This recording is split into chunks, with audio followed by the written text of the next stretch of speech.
Tonight, cooling off. Canada's inflation rate slows down, but the financial pain persists.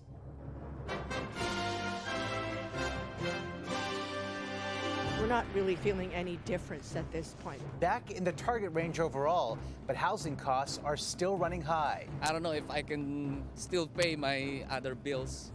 2 random shootings in Toronto, one leaving a father of 4 dead. We believe these 2 victims were shot indiscriminately. Also, a cyber takedown. Police target a ransomware gang with a global reach, including victims in Canada. Plus, the overdose crisis hits hard in St. John's, a new chapter in a national epidemic. And a wild brawl in the treetops. I was in the kitchen making dinner, and something out of the corner of my eye caught my attention. 2 big cats and a fight, 30 meters above ground.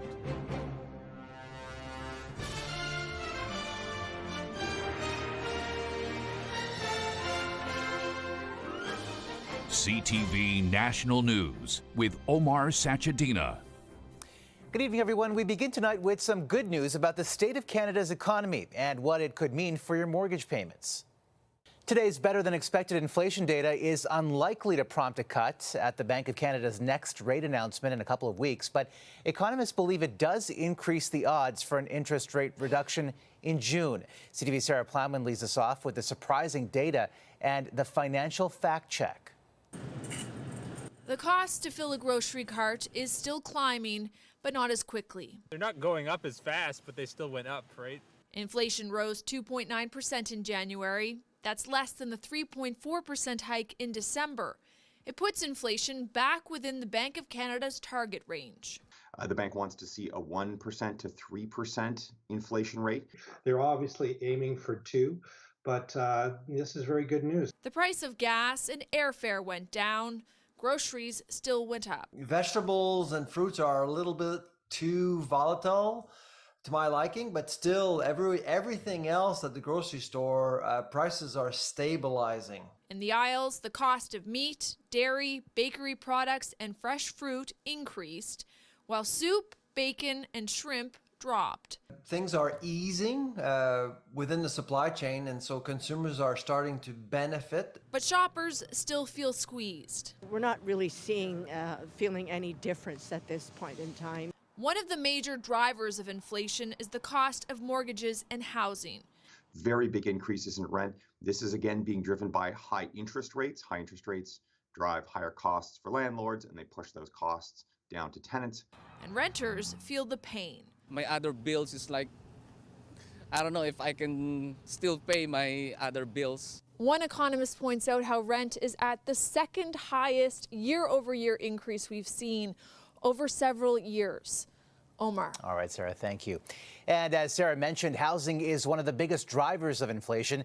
And today, Ottawa pledged $2 billion it says will help make renting in one of Canada's most expensive cities more affordable. Here's CTV's Andy Bergeron-Oliver. Provincial, municipal and federal leaders joined forces today, announcing billions to make one of Canada's most unaffordable cities cheaper to live in. But BC Premier David Eby admitted the Bank of Canada's interest rate is limiting their progress. They really need to pay attention to what's happening in BC, how families are being hurt here, what is driving costs here, because I can tell you right now, it's housing. We are optimistic that the Bank of Canada will start bringing down interest rates sometime this year, hopefully sooner rather than later, but that is their decision to make. Housing costs have been steadily rising for years, with new data from Statistics Canada showing that shelter costs are up 6.2% over the last year, with mortgage interest costs specifically up 27.4% and rent up 7.9%. We need the economy to normalize again. We need inflation to go down so we can start to see these interest rates go down, but we also have to make sure that we build enough homes so we don't cause prices to spike back up. A big part of the problem is low supply. Housing starts were down last year, with construction starting on only about 223,000 units. To meet Ottawa's housing affordability target by 2030, estimates are Canada needs to build 3.5 million more homes than already planned. Constructing so many houses in Canada in a short period of time, it takes big amounts of investment, and we should have a welcome sign for any kind of housing investment in Canada. As supply steadily increases, housing-related costs are expected to drop. But analysts say don't expect to see pre-pandemic prices again. For prices to go back down to where it was pre-COVID, we're talking like 30 to 40%.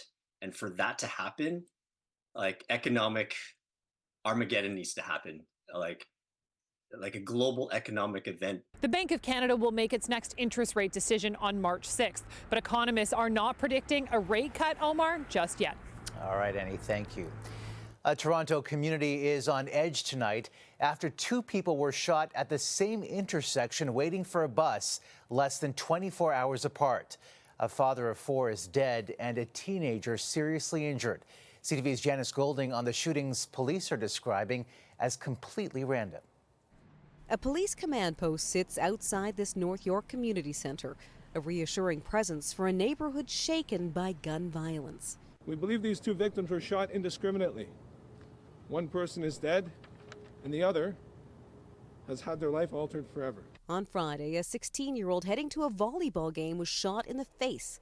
Less than 24 hours later, a 39-year-old man would also be gunned down, both shot at bus stops just going about their days. They were completely and utterly innocent. Police say the teen's mother is traumatized but is thankful he's alive. However, 39-year-old Adu Boache did not survive his injuries. The newcomer to Canada was here to support his family in Ghana, a wife and four children whom he'd only left behind in November. It's just sad, you know, this is a beautiful community that we have here, and it's sad that you can't come outside and just feel safe when you're not involved in anything. It's scary, especially when you have kids. It's really saddening, like it can happen to anyone at any time. That particular area is run by a lot of young gangsters, so these guys got their own stuff running, so people just walking, taking the buses, they could accidentally get a bullet. Police have now released the surveillance images of the suspect, a man between 18 and 25 wearing a black coat, a white hoodie, and a black face covering with what appears to be a light-colored surgical mask beneath. In both cases, he's believed to have emerged from a stolen black Acura before he opened fire. It's just really, really difficult to understand why, you know, anybody would do that. Anybody would come here and just, you know, shoot someone at a bus stop and then, you know, follow it up with a day later. While police say the shootings were random, they also say they believe they were connected. Whether that violence could be gang-related, we are alive to that, and that is a possibility. All those things are going to come forward as we unpack this. As is the possibility of more gun violence, say Shaken area residents, while a suspect remains at large. Janice Golding, CTV News, Toronto. A Quebec man was found guilty today of serious crimes he committed over 2 decades ago. Marc-André Grenon broke into a 19-year-old woman's apartment, sexually assaulted her, and strangled her to death.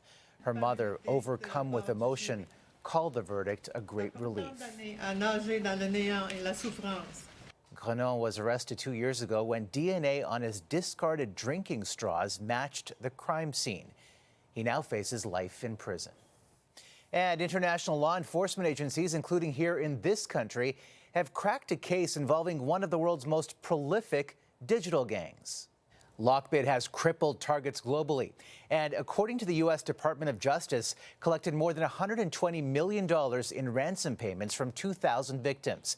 CTV's Montreal Bureau Chief Geneviève Beauchemin on the sweep and takedown of dozens of servers. International law enforcement mounted a hackback campaign, infiltrating the sprawling Lockbit ransomware gang. Investigators seized control of the group's site on the dark web. In addition to disrupting the Lockbit ransomware group at every level, we are also providing assistance and support to victims of the largest and most deployed ransomware variant around the world. Lockbit's targets have included hospitals, schools, global companies. Operatives snuck the ransomware into thousands of systems, snatching data and holding it hostage, collecting millions of dollars. They could say, hold on a second, if you don't pay me, I'm going to leak this data to the public. You're going to get regulatory fines, you're going to get lawsuits, loss of business trust. Canada first detected a Lockbit infection within its borders in March 2020. By 2022, it was rampant, responsible for almost 1 out of 4 ransomware attacks in this country. Lockbit claimed responsibility for the February 2023 attack on the bookstore chain Indigo. but also for taking data belonging to Toronto's Sick Kids Hospital during the 2022 holiday season.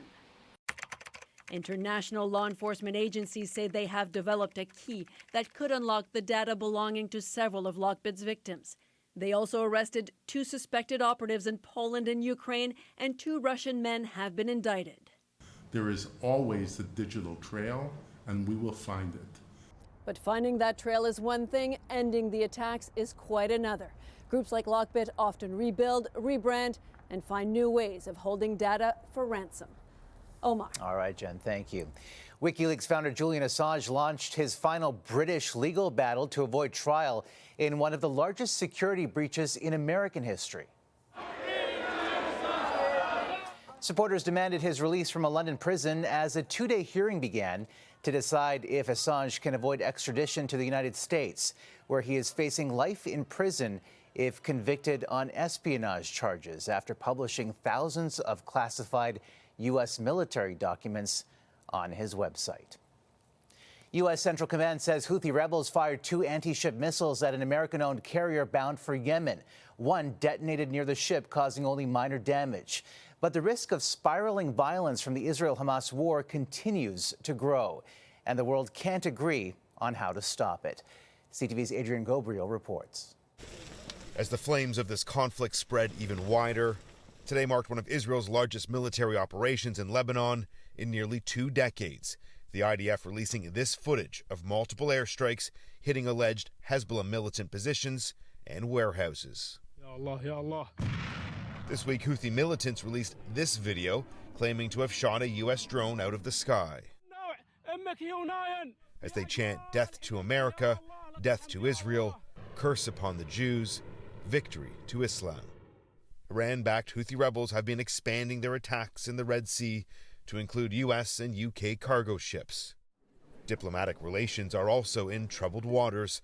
Those against? The United States today blocked yet another UN Security Council resolution calling for an immediate humanitarian ceasefire, as the U.S. argued for their own temporary ceasefire proposal on the condition all hostages held by Hamas are released, while warning Israel against a ground assault in the southern border city of Rafah. Canada's Minister of International Development met with aid workers today on the Egyptian side of the Rafah crossing, where he contradicted the U.S. stance. We need an immediate ceasefire because that will enable more aid to go in and more vulnerable people to come out. Some 1.5 million Palestinians are now sheltering in Gaza's southern border city of Rafah, where Israel is threatening to move forward with a ground offensive against the wishes of the White House. We should expect a ground offensive inside of Rafah and pushing people right up to the fence with Egypt, which creates yet another crisis for the world. Please be seated. This all comes as the UN's top court began day 2 of a hearing into Israel's historic handling of the Palestinian territories. 52 countries are scheduled to present decades of evidence to the International Court of Justice, with many standing in opposition to Israel. Canada has declined to speak at the ICJ hearing, instead offering a written submission that cites concerns that the court's opinion could lead to further polarization and hinder any chance of peace in the region. Omar. All right, Adrian, thank you. Another one of Vladimir Putin's opponents appears to have been killed. Police in Spain believe a bullet-riddled body discovered last week belonged to a Russian defector. Maxim Kuzminov flew his military helicopter into Ukraine last year and handed it over to commandos. Russia had declared him a traitor. Today, the White House said it's preparing a major sanctions package over the mysterious prison death of Putin's fiercest critic. Here's Washington Bureau Chief Joy Malvin.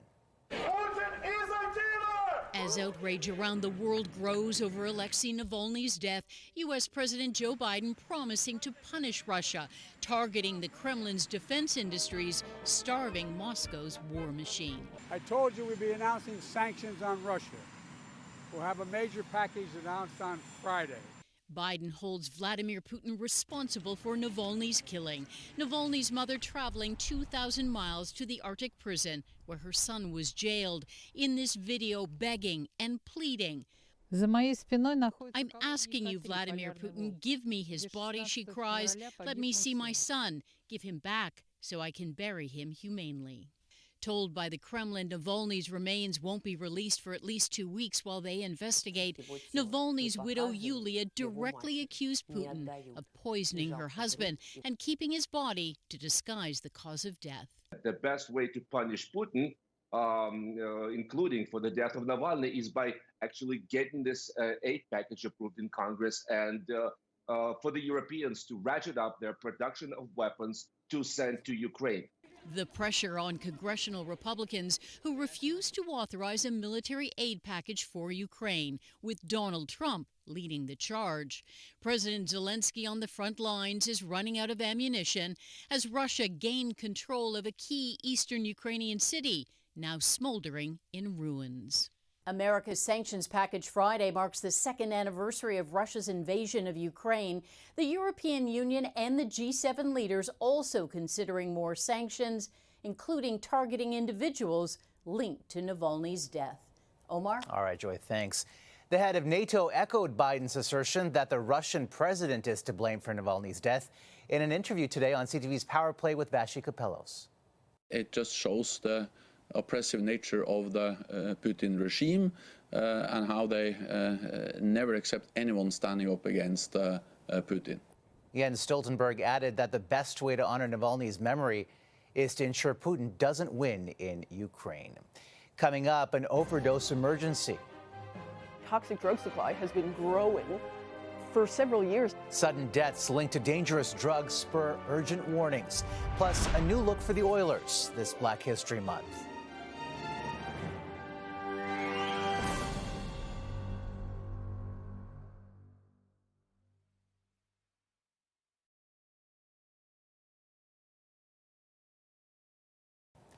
The RCMP is recommending a charge of criminal negligence causing death over a crane collapse in 2021 that killed 5 people in BC. The crane gave way on a construction site in downtown Kelowna. The Mounties have not revealed exactly who was the focus of their investigation. There is a perilous new front opening up in Canada's war on what's become a national crisis. 5 sudden deaths in Newfoundland and Labrador have prompted a public warning from police about a toxic drug supply that's become easier to access. Here's CTV's Garrett Barry. The deaths are still under investigation, but police issued a public warning about the possibility of an increase in the availability of illicit, dangerous, and potentially fatal drugs. One drug that's now been found in the province is nitazene. It's a synthetic opioid said to be even more potent and deadly than fentanyl. It caused an overdose death in the rural town of St. Anthony in December. The RCMP said it appears the victim bought pills online, thinking the substance was morphine. The toxic drug supply has been growing for several years at this point, like 5+ years. An advocacy group in St. John says unless people are given safer alternatives, the harm reduction techniques widely practiced across the country, like sterile needles, can only go so far. Things like, safe injection sites or, other programs like we have now, they're only reactive solutions. Today, while already in the middle of an addiction emergency, the mayor of Belleville, Ontario said he wants to push forward with a new service center for mental health and addictions care, even if the city has to do it alone. We asked the province for $2 million, and the answer was basically, you'll have to wait. As myself, as mayor of the city, it's time to bring action. If we have to do it on ourselves or by ourselves, that's what we'll do. There's also news from Vancouver Island tonight, a new plan by a team in Port Alberni to combat what they call a toxic drug catastrophe. Signs that this issue is developing into a crisis from coast to coast. Omar? All right, Garrett, thank you. Still ahead. There you go. A high-stakes rescue as a wild storm wreaks havoc across California.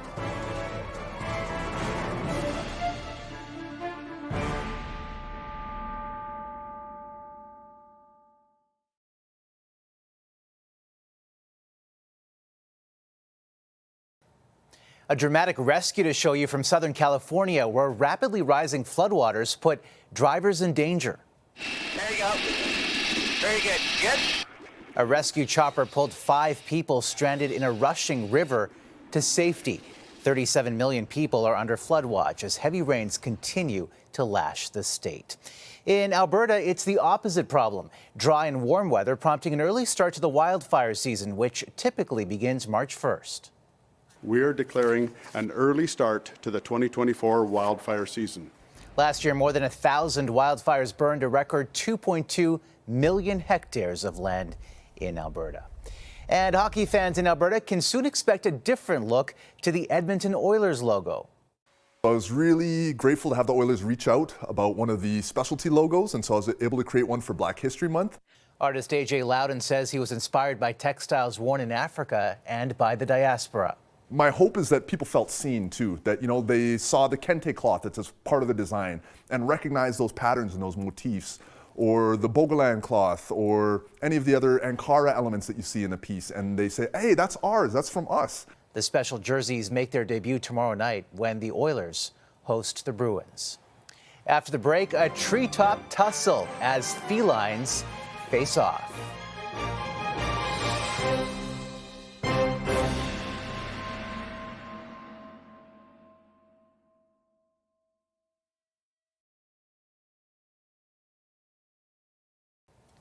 We leave you tonight with an incredible confrontation caught on camera.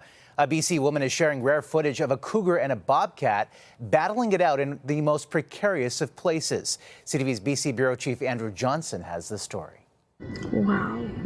A life or death struggle plays out at the very top of a towering cedar.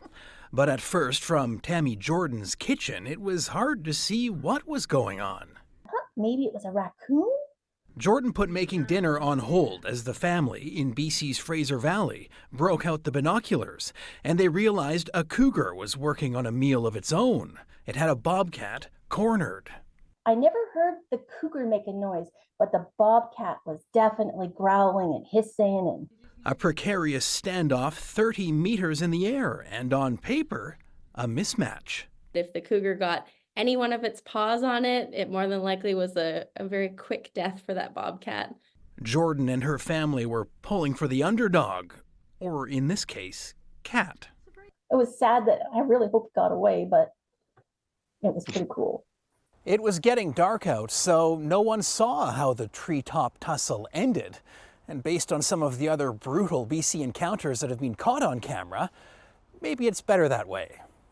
I can't believe that I was there. In 2015, a Vancouver Island man was stunned to stumble upon what conservation officers called a once-in-a-lifetime encounter, cougar versus wolf. The crunch of the spine, the first initial hit, it's like I relive it. This underwater battle off Victoria between a seal and an octopus was a photographer's dream. In the end, the seal earned its snack. He was mowing down on it.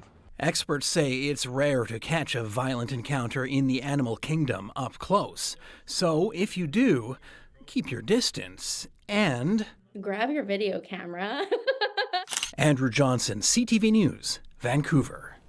And that's a snapshot of this Tuesday for all of us at CTV National News. Thank you for watching. Good night and see you tomorrow.